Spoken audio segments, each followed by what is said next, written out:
In the old days, Thailand was once known to be a very fertile land, but in reality there was not a trace of that in what His Majesty saw on those visits. Evidence of abject poverty was everywhere. The people's plight had never been included in any central government surveys, since the areas were hardly accessible by road. In times of bad drought, we had no rice grains to mill even for our own meal.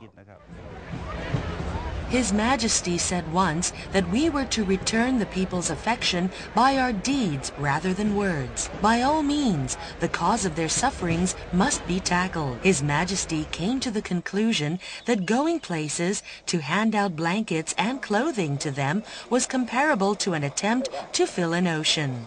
The objective could never be fulfilled.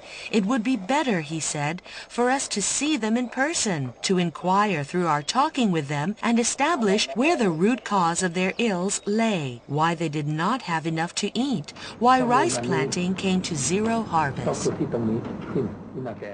Summer was spent in Hua Hin. Once the rainy season started, His Majesty might travel to Pi Kun Thong, from Pi Kun Thong to Spupan. After an interval, His Majesty would take off to Chiang Mai. That made up a whole year for him. With time, the problems became clear to His Majesty, and development assistance had been planned so as to cover all parts of the country.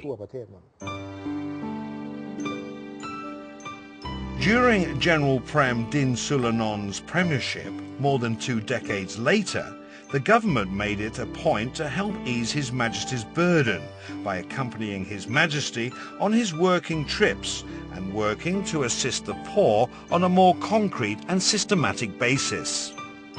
General Prem remarked to Ajahn Sanot and Dr. Sumet that it was not right to sit back while His Majesty was toiling in those rough and remote border areas. What more, financial support was also from his own personal pocket. The missions should be the government's responsibility instead. That was how the special task force entitled the Office of the Royal Development Projects Board came into being. It was very late at night, but the big map was still spread in front of His Majesty. The map was used in a briefing to him on matters happening in the land. Given the fact that His Majesty was well versed in multiple areas of specialization, it could be the reason why he could see things more clearly than others. In any case, it was just the first chapter of His Majesty's visits to the remote areas of the country.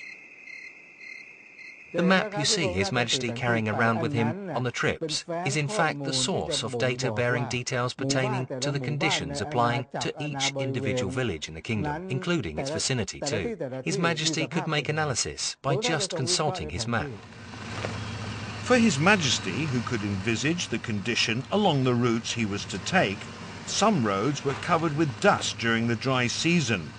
Some were infested with potholes after flooding had receded, and some were in the midst of a dense tropical forest.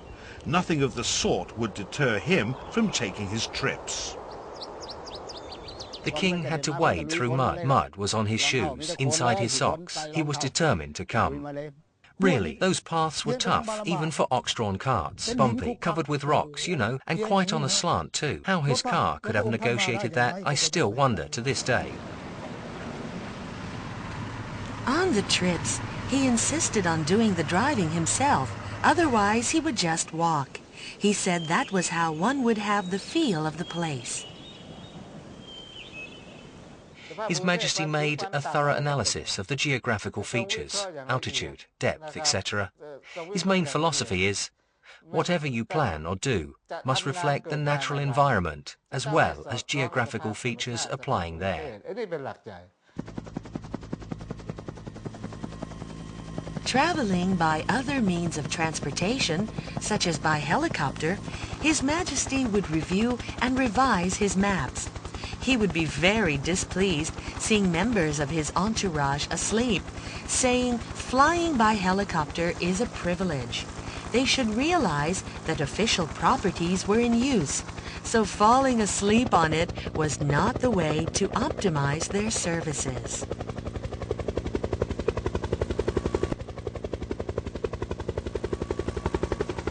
His Majesty was looking at the actual site referred to in the map spread before him the previous night. The people, village headmen and officials representing the government sectors concerned had a chance to brief His Majesty further so that he could make final corrections or enter updated notes.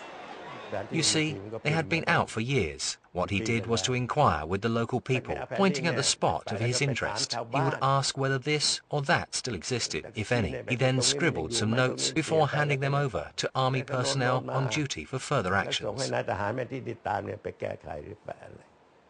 I think he was security personnel. I was village headman then. His Majesty asked me if the spot where he was pointing at on the map was called Sub Sombun. Was there a source of water? I told him yes. Well, it's subterranean water, sir. You mean water is available year-round? I said yes.